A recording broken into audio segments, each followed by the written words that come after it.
Bonjour tout le monde. Aujourd'hui, on va entamer un nouveau chapitre qui est l'hémostase.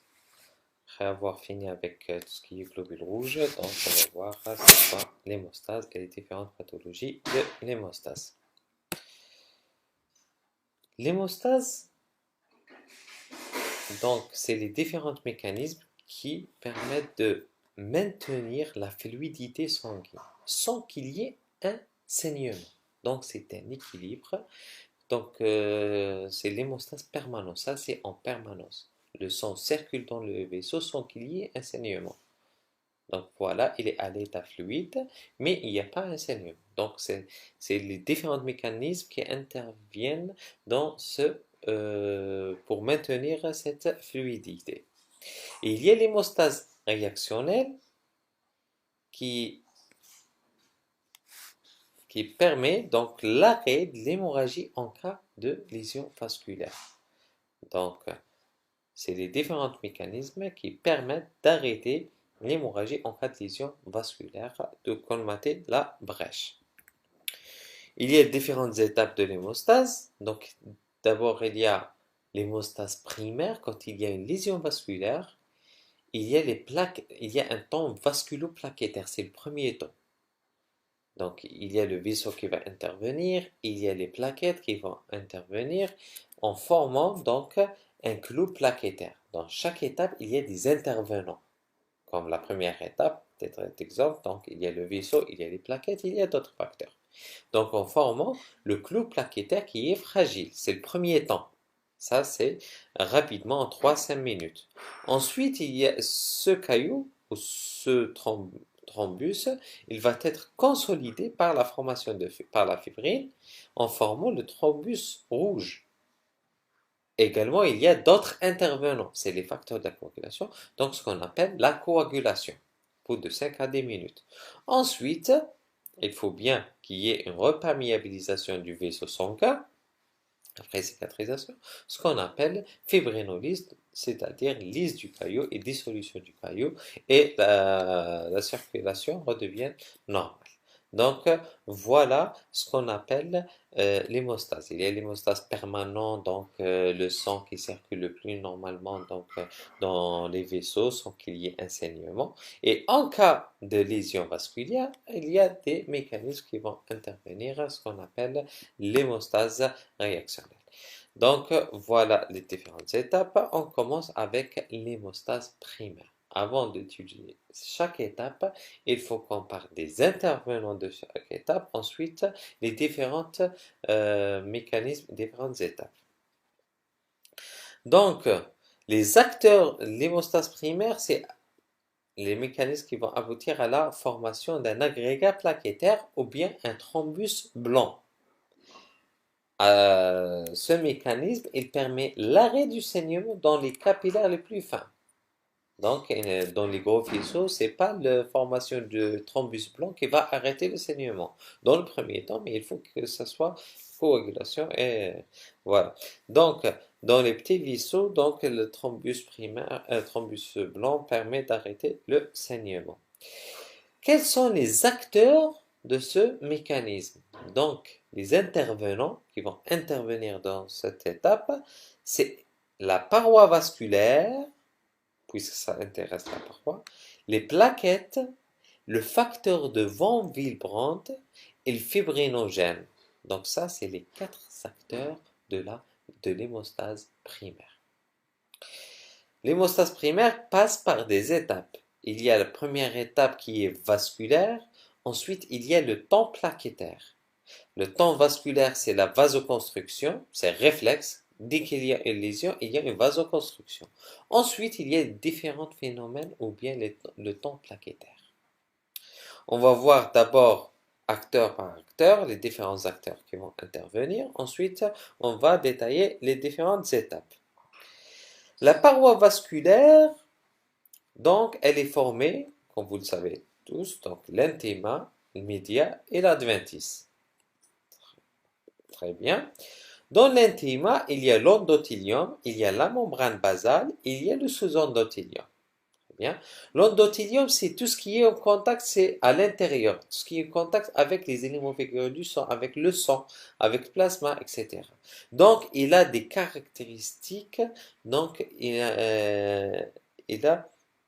est non thrombogène. Donc, il est chargé il a des charges électronégatives et il synthétise des molécules protectrices comme la prostacycline, qui est un antiagrégant, les héparins sulfates et la thrombomoduline. Donc, cette activité permet qu'il n'y ait pas une adhésion avec les éléments figurés du sang. Du coup, il n'y aura pas un thrombus ou formation de coagulation et permet donc il n'y a pas une interaction entre l'endothélium et les vaisseaux. Donc ça, ce qu'on appelle phénomène non thrombogène. C'est caractéristique de l'endothélium. Il y a une activité thrombotique, c'est la synthèse de facteurs de von Willebrand, c'est un des acteurs de l'hémostase primaire et qui est stocké donc dans les cellules endothéliales. Il y a ce qu'on appelle les graines de Weibel-Palade qui synthétisent ce facteur, mais ils ne sont pas sécrétés en permanence. Voilà. Donc, c'est en cas de lésion, etc. Mais la principale action des cellules endothéliales, elle est non thrombogène. Par contre, il y a la membrane basale, bien sûr, qui est le support du sous-endothélium. Elle est liée avec cellules endothéliales par collagène, donc interaction par collagène type 4, et une membrane basale avec le sous-endothélium par fibronectine et collagène type 3. Donc voilà, c'est les liaisons entre les trois couches. Et il y a le sous-endothélium. Sous-endothélium, par contre, il est thrombogène. Il permet l'adhésion des plaquettes, donc l'adhésion des plaquettes qui circulent au niveau du sang. Pour l'instant, si le vaisseau sanguin il est intégré, il n'y a pas de lésion, donc il n'y a pas une interaction parce qu'il y a des cellules endothéliales qui s'intercalent entre sous-endothélium et le flux sanguin.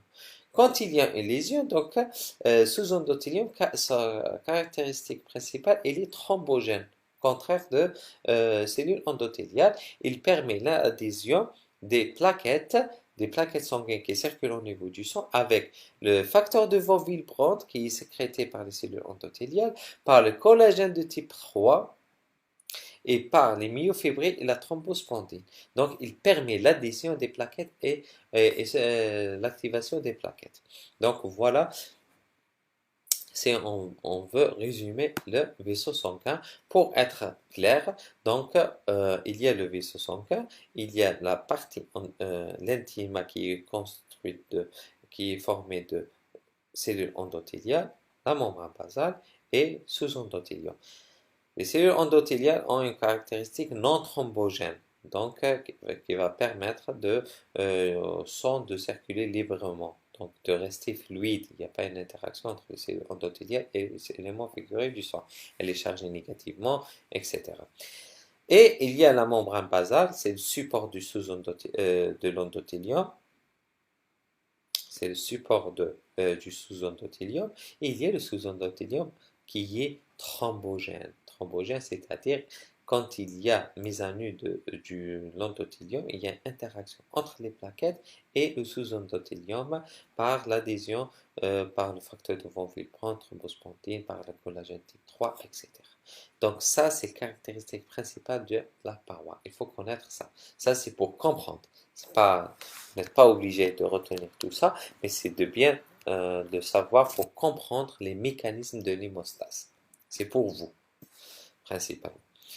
Donc, la membrane et les cellules endothéliales, il y a le média et l'adventice, donc il y a les fibroblastes, il y a l'actinomyosine qui permettent la contraction du vaisseau, et l'adventice c'est la protection, il y a les vaisseaux, il y a la terminaison nerveuse. Donc, voilà. Ensuite, deuxième acteur et intervenant, c'est le plaquette. Qu'est-ce qu'on peut dire sur une plaquette? Donc, on a vu le globule rouge. Maintenant, on va voir le deuxième élément figuré du sang qui est plaquette.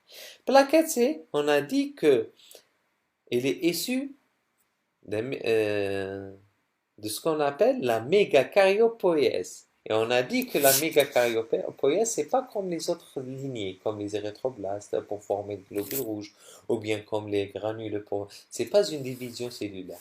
C'est un phénomène qui est l'endométriose. Mégacaryocyte, c'est une grande cellule qui va... C'est son cytoplasme qui va se fragmenter, donnant des plaquettes qui vont être quitter la moelle euh, et vont être libérées dans le sang, ce qu'on appelle des fragments. Les fragments cytoplasmiques, c'est les plaquettes. Mais euh, elles ont un rôle important dans l'hémostase primaire. Ces plaquettes, elles sont formées d'une membrane, bien sûr, membrane cellulaire, d'un cytosquelette qui permet de garder sa morphologie, de microtubules, donc voilà, ce que sont les microtubules,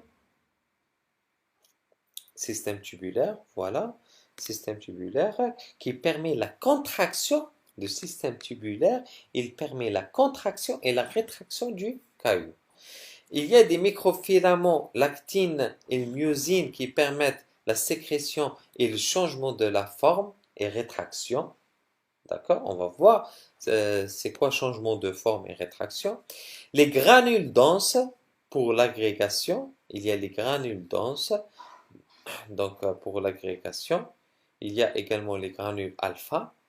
Les granules denses, il y a des granules à l'intérieur qui sont les granules denses et il y a ce qui est bleu, c'est les granules alpha. Les granules alpha, ils contiennent le facteur 4 plaquettaire, ils contiennent de fibrinogène qui est le facteur 1 de la coagulation, le facteur de von Willebrand, donc on a vu que le facteur de von Willebrand, il est issu des cellules endothéliales et des plaquettes.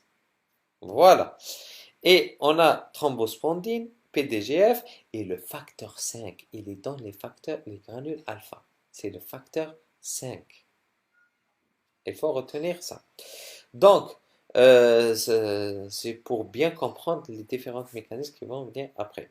Les granules denses contiennent de l'ATP et de l'ADP, de sérotonine, du calcium, l'histamine, etc. Donc ça, il faut comprendre qu'il y a le cytosquelette qui intervient dans la morphologie, microtubules dans la contraction et la rétraction du caillou, les microfilaments dans la sécrétion et changement de forme, les granules denses pour l'agrégation secondaire, et mitochondries et glycogène. Et ce qu'il faut retenir, qu'il y a deux. Il y a les GP. Les GP, c'est c'est les glycoprotéines qui sont retrouvées à la surface. D'accord? À la surface des plaquettes. Il y a les GP1B9. Ces deux, il faut les retenir. Les GP1B9 et le GP2B3A. Le GP1B9, il permet l'adhésion entre les plaquettes et le facteur de von Willebrand. Et le GP2B3A, il permet l'agrégation, c'est-à-dire l'intervention entre les plaquettes et le fibrinogène. Donc le 1B intervient dans l'adhésion, c'est-à-dire plaquette avec le facteur de von Willebrand. Et le GP2B3A, c'est l'agrégation, c'est-à-dire l'interaction entre plaquettes et fibrinogènes. Ça, ces deux GP, il faut les retenir, c'est des glycoprotéines qui sont retrouvées à la surface des plaquettes. Donc, on passe au troisième et quatrième intervenant qui est le fibrinogène et facteur de von Willebrand. Fibrinogène, il permet donc augmenter en cas d'inflammation. C'est un dimère synthétisé au niveau du foie et mégacaryocyte. On retrouve également du fibrinogène dans les granules alpha, c'est-à-dire dans les plaquettes. Donc c'est pour ça qu'on parle de mégacaryocyte. Le taux normal du fibrinogène, il est entre 2 et 4. Entre 2 et 4. Voilà, donc il intervient dans l'hémostase primaire et dans la coagulation. On va voir donc les différents mécanismes de l'hémostase primaire. Donc, fibrinogène intervient dans l'agrégation, c'est une des étapes de l'hémostase primaire, et le facteur de von Willebrand, c'est une protéine. Depuis tout à l'heure, on dit facteur de von Willebrand. C'est quoi un facteur de von Willebrand? C'est une protéine synthétisée essentiellement par les cellules endothéliales. D'accord? Par les cellules endothéliales.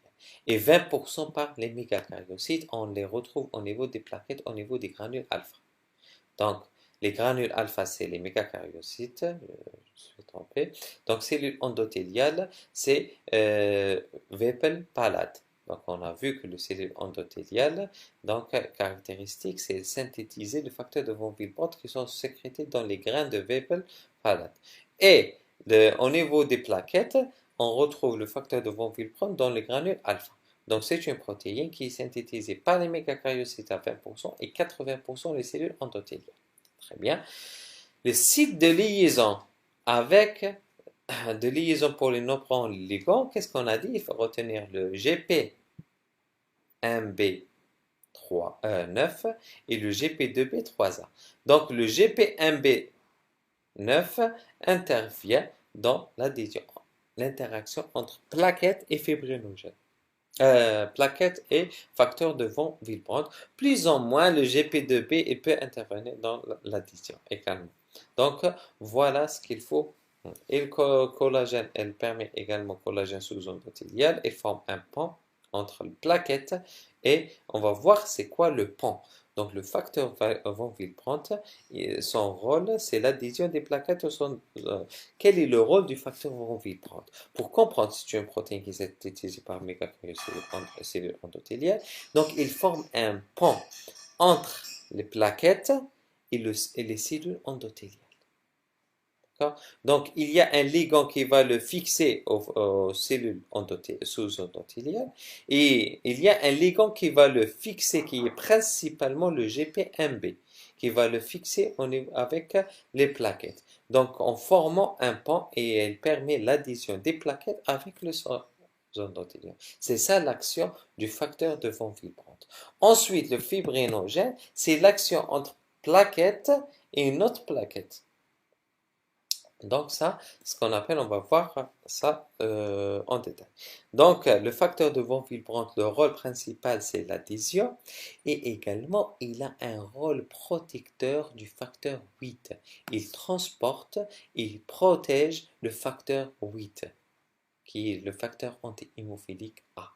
Donc ça, c'est le rôle de facteur de von Willebrand. Il a deux rôles. Rôle dans l'hémostase primaire et rôle de protecteur du facteur 8.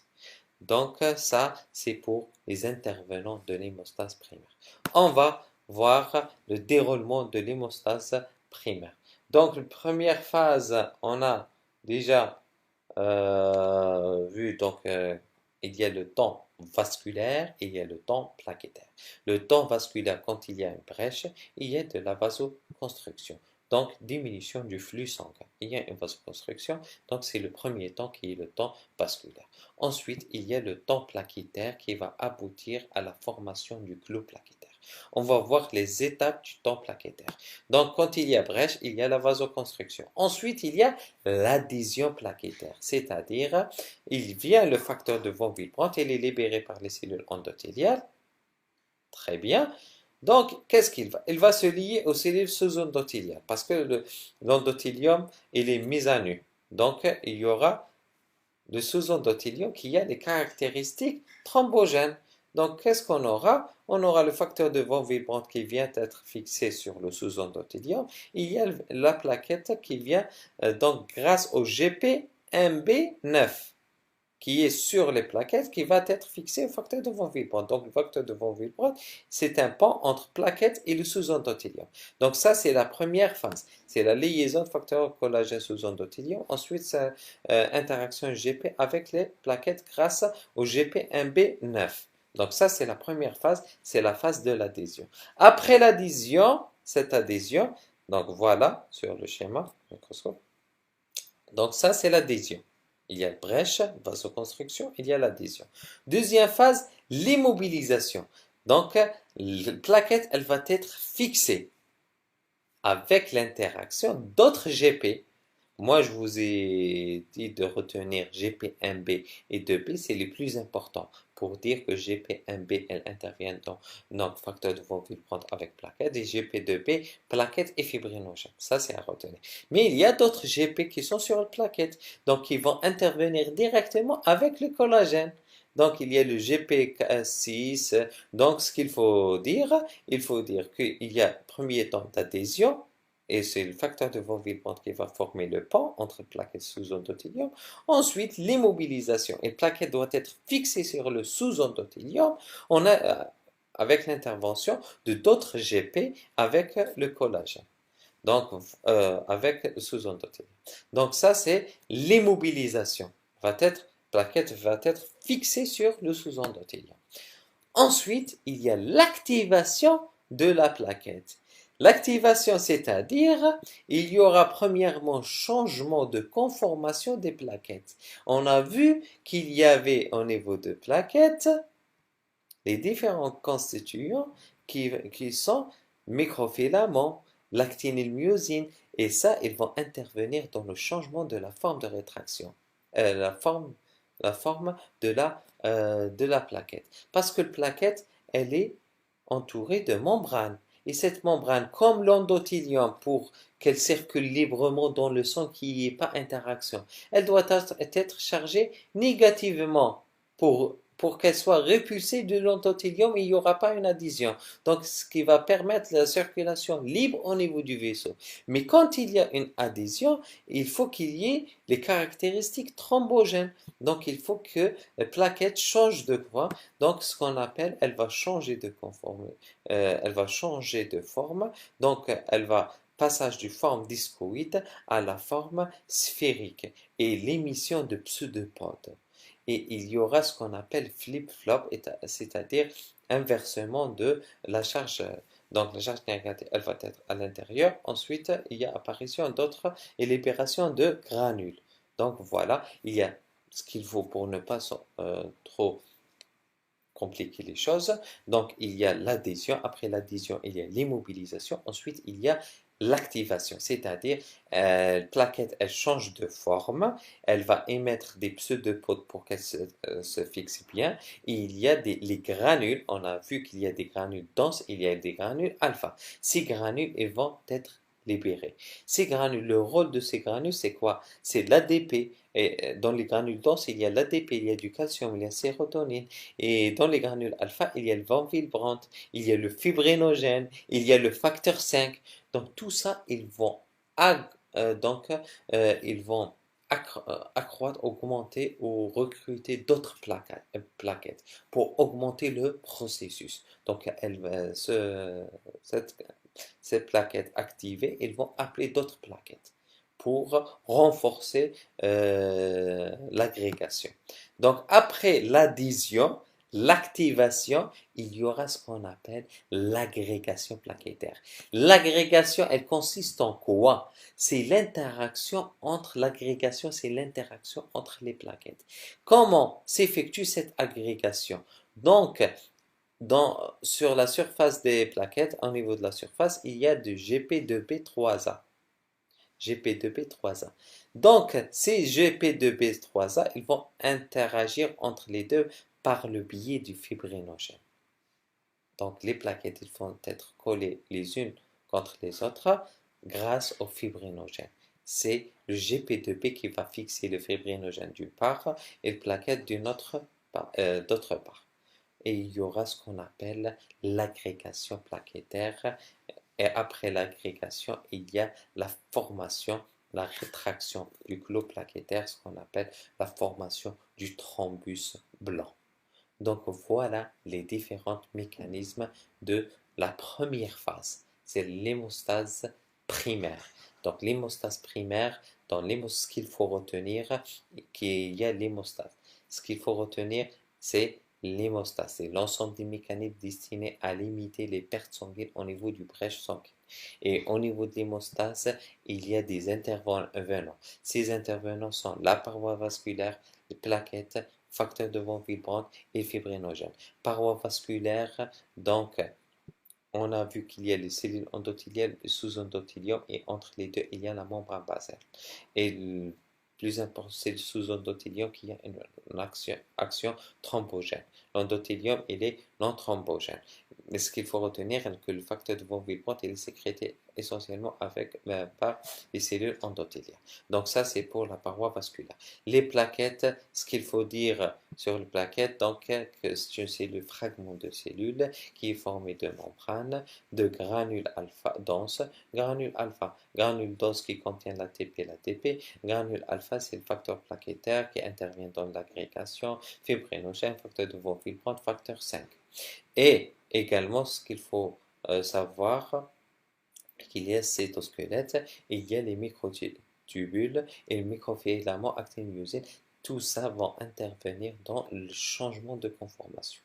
Les deux GP, c'est les glycoprotéines qui vont être sur la surface, qui sont sur la surface des glycoprotéines, des plaquettes. C'est la clé de toute cellule. Donc, le GP1B, il permet l'adhésion, c'est-à-dire la liaison entre plaquettes et facteurs de von Willebrand. Et GP2B3A, c'est l'agrégation, c'est-à-dire l'interaction entre plaquettes et fibrinogènes. Donc ça, c'est le deuxième acteur. Pour le facteur de von Willebrand, c'est un pont. C'est une protéine qui est synthétisée par les mégakaryocytes et les cellules endothéliales. Et il sert de pont entre les cellules endothéliales et les plaquettes. Et le deuxième rôle, il a un rôle protecteur du facteur 8, l'anti-hémophilique A. Et le quatrième facteur qui est le fibrinogène qui intervient dans l'agrégation. C'est l'interaction entre plaquettes et plaquettes via le fibrinogène. Les différentes étapes, il y a le temps vasculaire qui est la vasoconstriction, donc diminution du flux sanguin qui va permettre un meilleur contact entre les plaquettes et donc quand le flux est réduit, il y aura plus de contact entre les plaquettes et le sous-endothélium. Les différentes étapes, il y a le temps vasculaire, il y a le temps plaquettaire. Le temps plaquettaire, c'est les plaquettes qui va agir avec le sous-endothélium. Donc, voilà. Donc, les différentes étapes, il y a première étape adhésion, c'est plaquette avec facteur de von Willebrand sous endothélium. Cette plaquette, elle va être immobilisée par l'interaction d'autres GP.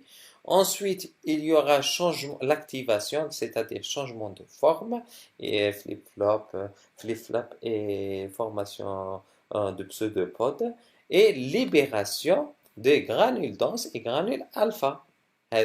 Ces granules, elles vont permettre de libérer des facteurs procoagulants, des facteurs d'agrégation et vont permettre de recruter d'autres plaquettes et d'augmenter le processus d'agrégation.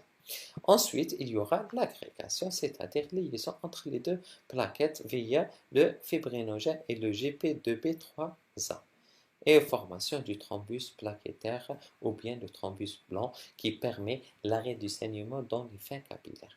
Qu'est-ce qu'il y aura après? On a le phénomène de la coagulation. Ce thrombus blanc, il doit être enserré et renforcé dans les mailles du réseau de fibrine, c'est-à-dire la formation d'un caillou obstruant la brèche vasculaire qui est le thrombus rouge.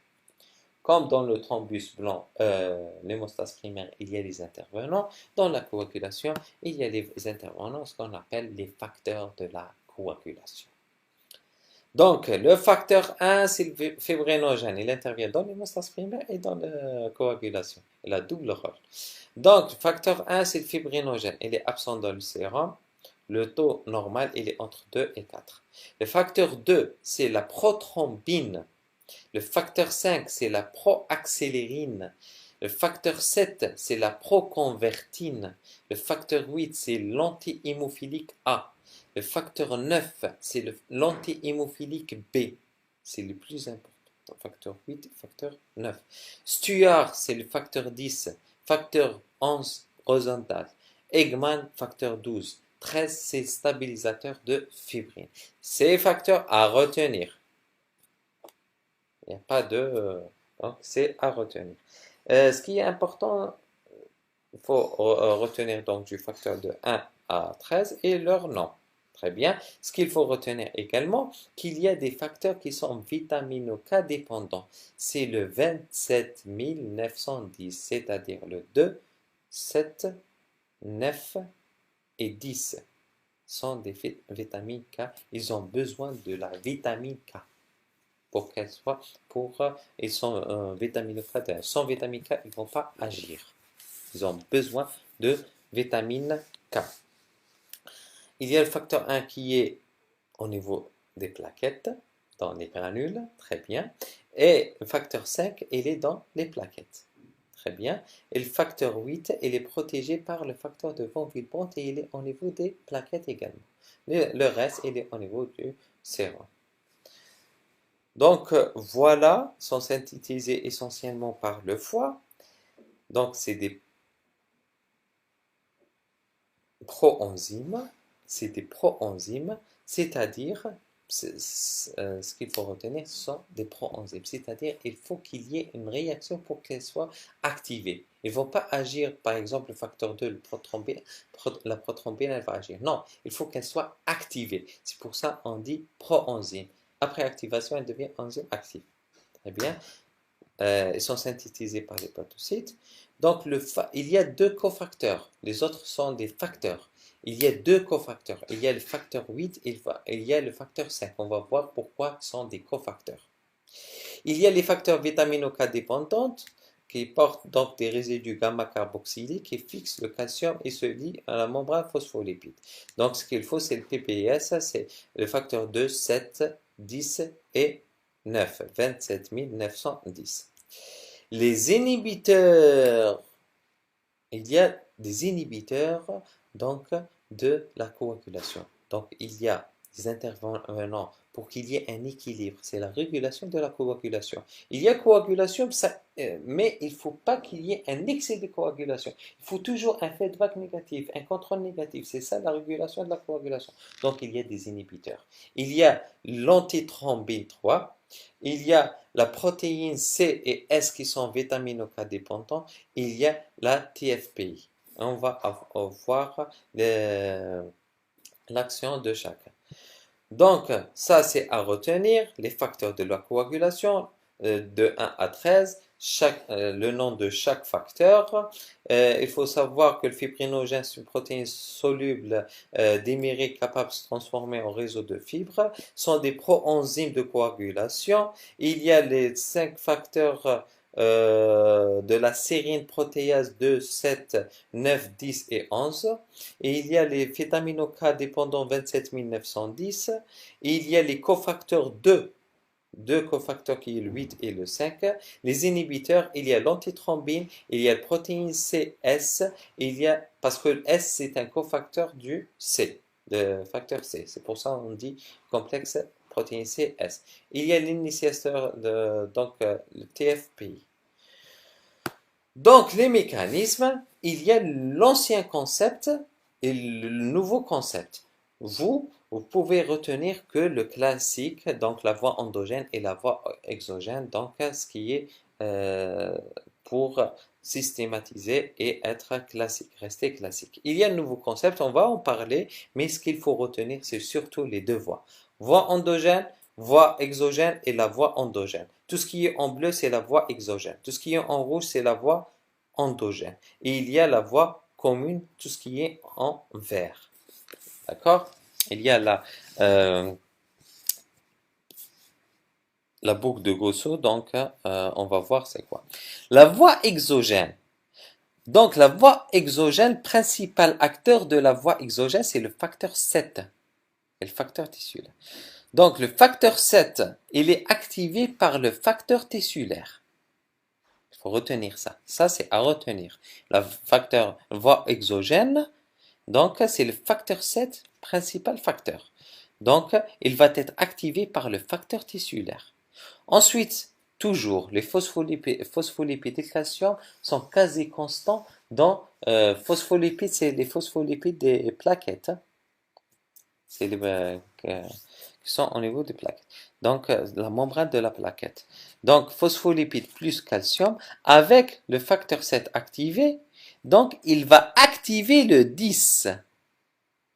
pour donner le complexe prothrombinique qui est formé du 10 activé, donc 10, il est activé par le facteur 7 activé avec facteur tissulaire phospholipide calcium. Donc le facteur 10 activé avec phospholipide bien sûr et le calcium, et le facteur 5 activé, elle va former le complexe prothrombinique. D'accord? Donc voilà, et va activer, donc transformer la prothrombine en thrombine, c'est-à-dire le 2 activé. Donc le complexe prothrombinase, ça c'est la voie commune. Les deux, ils vont aboutir à ça. Donc c'est d'activer le 10 en 10 activé avec le 5 activé phospholipide, parce qu'on a dit le 5 c'est un cofacteur. D'accord? C'est un cofacteur. Donc le 10 activé phospholipide, le 5 activé calcium, il va transformer la prothrombine facteur 2 en 2 activé qui est le thrombine. Et le thrombine, elle va transformer le fibrinogène en fibrine. Donc ça, c'est la voie commune. Et la voie exogène, c'est le facteur 7. Il y a la voie endogène, c'est-à-dire il y a le sous-endothélium.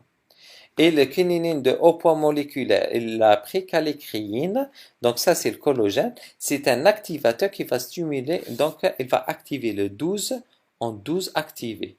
Le 12 activé, il va activer le 9 en 9 activé. Donc il va activer le 9 et donner le 9 activé. C'est l'anti-hémophilique A. Et le 9 activé, le 11, pardon.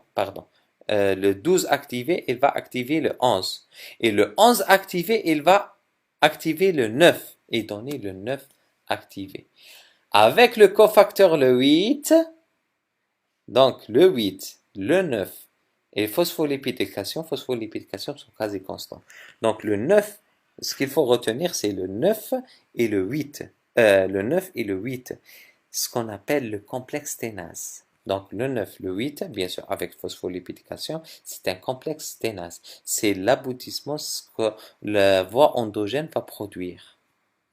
Elle va produire le complexe ténase, qui va activer à son tour le 10. Comme le complexe 7 activé avec facteur T. Donc facteur tissulaire, il va activer le 7. Il va activer le 10. Et le 11, il va activer le 9. Avec le cofacteur qui est le 8, il va activer le 10. Et le 10 activé avec le cofacteur qui est le 5, ils vont activer la prothrombine en thrombine. Et la thrombine, elle va transformer le fibrinogène en fibrine. Donc, c'est simple. Il y a la voie endogène, la voie exogène. Si on vous dit la voie endogène, quels sont les facteurs qui vont intervenir dans la voie endogène, c'est clair. Le 12, le 11, le 9 et le 8. La voie exogène, c'est essentiellement le 7. La voie commune, c'est le 10, 2 et le fibrinogène. Donc, le 10, le 2 et le 5. Donc, ça, c'est la voie commune. Donc, la voie exogène avec la voie endogène, ils vont partager la voie commune. Il y a la courbe de Gosso quand il y a, parce que le principal qui va activer le 10, c'est surtout la voie endogène, qui va activer avec activation très importante du 10. Mais le facteur 7, il va activer à son tour le facteur, ce qu'on appelle la courbe de Gosso. On a, après la formation de thrombine, donc il y a fibrinogène qui va être transformé en fibrine. Donc fibrinogène, grâce à la thrombine, donc il va être donné des monomères de fibrine, il va être donné un polymère qui est instable de fibrine, et grâce au 13 activé, il va donner du polymère stable de fibrine qui va former la formation du caillou. Donc, ça, c'est le nouveau concept. Donc, il y a la phase d'initiation, donc le facteur tissulaire qui va activer le facteur 7. Et le facteur 7, à son tour, il va activer et le 10 et le 9. Donc, il va activer et le 10 et le 9. D'accord? Donc, voilà ce qu'on appelle la phase d'initiation. Ensuite, après la phase d'initiation, il y a la phase. Ça, c'est pour ne pas. Donc, il y a le facteur 7 qui va activer le 10 et le 5. Ça, c'est le nouveau concept. Et le facteur 10 avec le 5, il va activer la thrombine. Et la thrombine, elle va activer à son tour les autres facteurs. Donc ça, c'est la phase d'initiation de la coagulation, c'est le facteur tissulaire qui va activer le 7. Et il y a la phase d'amplification, c'est-à-dire il y a l'activation de 12, il va activer le 11 il va activer le 9, et le 9, il va activer le 10. Donc il y a une amplification de l'action du 7. Donc voilà du 7. Donc, on aura la formation de la thrombine et qui va donner du fibrinogène, elle va donner de la fibrine. On a vu formation du polymère instable, ensuite stable grâce au facteur 13. Donc, ça, c'est les différents facteurs qui vont intervenir. Mais il y a des inhibiteurs. On a dit faut qu'il y ait toujours une régulation. Il y a l'antithrombine, elle va agir sur la thrombine, ce qui est logique. Facteurs C et S, ils vont agir sur le cofacteur. Ils vont agir sur le 8 activé et le 5 activé. Et il y a TFPI sur le facteur tissulaire. Donc ça, c'est les inhibiteurs de la coagulation. Donc il y a un équilibre entre l'hémorragie et la thrombose grâce aux inhibiteurs. Ensuite, il y a la phase de dissolution, donc formation du caillot. Après donc 72 heures, il y a dissolution du caillot pour imperméabilisation du sang. Donc il y a les acteurs qui sont essentiellement le plasminogène qui est transformé en plasmine par les activateurs qui est l'activateur de plasmine, ça c'est le principal acteur, donc qui active plasminogène en plasmine. Le plasmine, les inhibiteurs, c'est l'antiplasmine et alpha-2 macroglobuline. Donc ils vont dissoudre le fibrine, ils vont dégrader la fibrine et donner les produits de dégradation de fibrine. Dégradation de la fibrine, elle va donner des PDF, produits de dégradation de fibrine. Il va donner des didymères, il va donner les complexes solubles. D'accord? Donc ça, c'est ce qu'elle va donner, la dégradation. Pour l'exploration biologique, il y a l'exploration de l'hémostase primaire, il y a l'exploration de la coagulation. Pour l'hémostase primaire, il y a un temps de scène. Donc, on doit explorer le vaisseau, plaquettes, fibrinogène et facteur de von Willebrand. Donc ça, il faut explorer les quatre acteurs. Donc, temps de saignement, il explore l'intégrité du vaisseau. Donc, il y a la méthode d'Evy, il y a la méthode de Duke, c'est bien expliqué sur les différentes planches. Donc, le temps d'Evy normal, il doit être inférieur à 10 minutes et Duke, il doit être inférieur à 5 minutes. Il est de moins en moins utilisé. On utilise le temps d'occlusion. Ça, elle permet d'explorer le temps, le vaisseau sanguin. Et les plaquettes. Ensuite, il y a les plaquettes. Donc, on doit doser les plaquettes. C'est par numération formée sanguine. Le risque hémorragique quand les plaquettes sont inférieures à 50 000. Donc, il y a un problème d'hémostase primaire. Ou bien, il y a anomalie qualitative, ce qu'on appelle les thrombopathies. Donc, il y a le facteur de von Willebrand, on fait le dosage du facteur de von Willebrand. Fibrinogène, on fait le dosage du facteur de fibrinogène. Donc, ça, c'est pour l'hémostase primaire et l'exploration de l'hémostase primaire. Il y a l'exploration de l'hémostase secondaire, c'est-à-dire coagulation. Il y a deux paramètres très principaux. Donc, il y a le TP qui est le temps TP, temps de prothrombine, donc, ou bien le temps de Quick. Temps de thrombine, donc c'est la coagulation d'un plasma recalcifié en présence de thromboplastine tissulaire. Elle est exprimée en pourcentage pour le TP et le TQ. Et le TCS, c'est le temps de coagulation d'un plasma recalcifié en présence de phospholipides d'un activateur de coagulation. On va voir. Donc, ce qu'il faut retenir, que le TP, il explore la voie exogène, c'est-à-dire facteur 2, facteur 5, 7 et 10.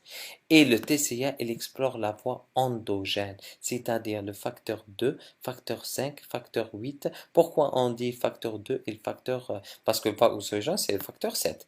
Et la voie commune, parce qu'ils partagent la voie endogène et exogène, partagent la voie commune. Donc, on dit, il explore non seulement le facteur 7 qui est la voie endogène, exogène, il y a le facteur 2, facteur 5 et le facteur 10 de la voie commune. Également pour la voie endogène pour le TCA, c'est le facteur 2, le facteur 5 et le facteur 10 et les facteurs de la voie endogène qui est le facteur 8, 9, 11 et 12. Donc voilà, donc le TP donc, qui est réactif, donc il y a du sang, il y a un anticoagulant, un inhibiteur de calcium. Qu'est-ce qu'on fait? On rajoute du calcium du plasma, donc, et la thromboplastine, un activateur du 7. On rajoute le réactif, c'est taux de prothrombine, c'est réactif, c'est le temps thromboplastine tissulaire, qui est un activateur. On rajoute les réactifs qu'on rajoute sur le tube citraté. Donc, on rajoute du thromboplastine citraté et on va calculer le temps de prothrombine. Il doit être, donc, il y a le temps de Quick qui va être calculé en secondes. Normal, il est entre 11 et 13, c'est-à-dire il est pathologique. Il y a un témoin, c'est-à-dire un témoin à 13. Si le patient il est à 12, il est normal. À 15, il est limite. À 16, il est allongé, c'est-à-dire il est pathologique quand le temps il est supérieur à 2 secondes par rapport au témoin.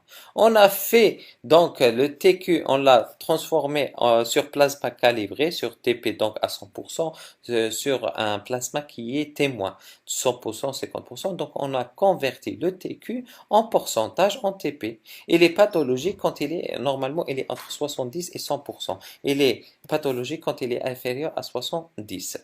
Il y a un autre paramètre qui est l'INR qui permet de surveiller les patients traités par les antivitamines K, puisque vitamine K, c'est surtout le 2, 7, 9, 10. Et le 2, 7, 9, 10, c'est essentiellement dans la voie exogène et commune. Donc, c'est le TQ. Donc, on a fait le TQ patient sur le TQ témoin. Puissance EC, c'est un indice de sensibilité. Elle a donné l'INR. C'est spécifique pour surveiller les patients traités par INR. Il y a des cibles qu'il faut les respecter. Le TCA, c'est comme le TP, on donne des facteurs de contact. Et les réactifs, on dit TCA, céphaline, kaoline, c'est des activateurs. Comme les activateurs, on a vu que dans la voie exogène, dans la voie exogène, il y a des facteurs d'activation. Il y a là, il y a au niveau de TCA, donc réactif, il y a des facteurs de contact, activateurs de contact, soit kaolin, ça dépend ce qu'on utilise, soit céphaline kaolin, TCA ou TCQ, ça dépend ce qu'on utilise comme activateur, soit TCA, soit TCK. Ensuite, avec phospholipide calcium, donc on aura le temps mesure du temps de céphaline activation. Et les normales entrent en calcul, donc ça c'est les différentes étapes. Je ne vais pas rentrer dans les détails, ce qu'il faut retenir, le TCA, il est compris, donc normalement il est entre 30 et 35, mais on donne toujours un témoin. On ramène un échantillon qui est censé être normal. On a 32 par exemple. Nos patients, ils doivent être inférieurs à 10. Si on a un temps qui est supérieur à 10 par rapport au témoin, c'est pathologique. Donc, voilà les différentes explorations. Si on a un TP qui est normal et TCA qui sont normaux, donc il n'y a pas de déficit. C'est que le TCA, il est allongé, donc atteint de la voie exogène. Si on a le TP allongé, donc il y a atteint du 7 seulement. La voie commune, non, parce que TCA, il est normal. Si on a le TP et le TCA, les deux qui sont allongés, donc déficit de plusieurs facteurs, soit la voie commune, donc la voie commune et la voie endogène et exogène. Il y a déficit qui est qui touche pratiquement tous les facteurs. Donc voilà. Si on a TP, TCA normal, il n'y a pas de déficit. Si on a un TCA qui est allongé, donc c'est la voie endogène qui est touchée seulement. Seulement. C'est le 8, 9, 11 et 12. Mais quand le TP il est allongé, donc que le TP qui est allongé, TQ qui est allongé, donc il y a un déficit en 7. Si le TQ et le TCA qui sont allongés, donc c'est la voie commune qui est atteinte. Donc voilà pour l'hémostase primaire et la coagulation. J'espère que ça a été clair. On va après ce cours donc d'hémostase, on va voir les troubles de l'hémostase primaire et troubles de la coagulation. Ben, je vous souhaite bon courage. Sahaf Dolkom et Sahar Ramadan.